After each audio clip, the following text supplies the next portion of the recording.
do it.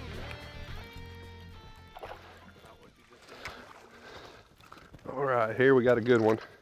I roll up on the first dock on the point and didn't get bit. Come back here and next dock I got bit. I felt like it. It was a good dock. It's not a big fish, but it's a star. It's a keeper. Caught in the Rains crawl tube here. And all I did was search out dirtier water. This time of year, when you get inconsistent conditions, largemouth love stained water. You've had a lot of rain, a lot of inflow. So these creeks have gotten a little dirtier. So something a little bit bulky, put it on a dock, produce something like that. Get your day started. Like me. Yeah.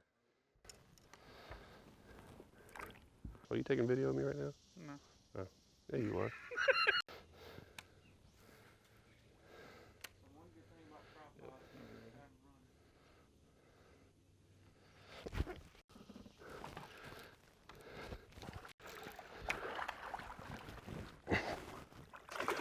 Come on, baby.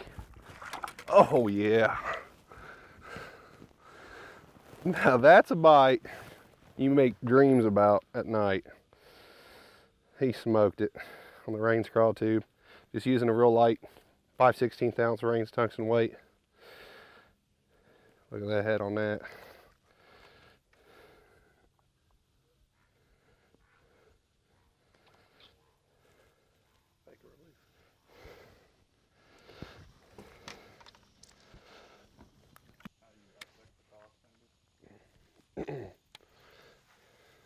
So I've gone back in this creek, it's clear bluebird day. I'm searching out dirtier water.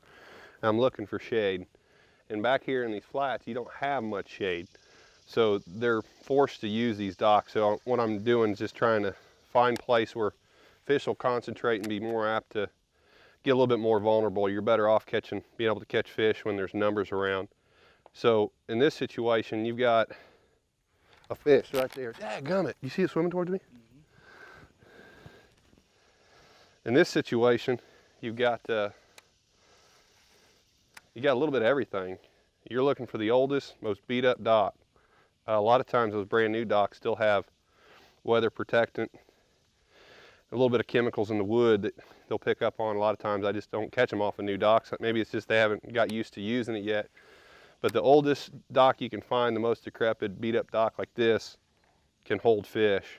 The more of it that's in the water or closest to the water, the better. But these platform, the poles, they like them too because, you know, kind of like the whole bridge situation, you just kind of dissect where they're at in the progression.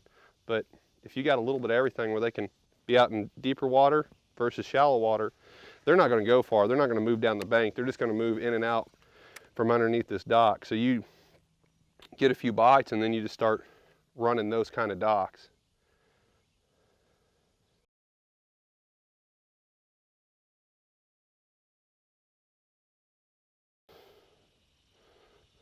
Crossed his eyes. Ooh, come here. That's what you call a pattern. Catching them out of shade. Sun's getting higher, fish are starting to bite more. That one was in the deepest part of the dock, and that's the one thing you want to do. Don't just flip on the edge of them. Get up in there, flip up in there. I got like a 5/16 weight here that allows me, this is a weight I'm comfortable with. Maybe it's for you a 1/2 ounce or a 3/8. Just something that you can really skip good on in there, but there you go. Another good one. So what I'm using here is a 7'4" Denali rosewood. It's a heavy action.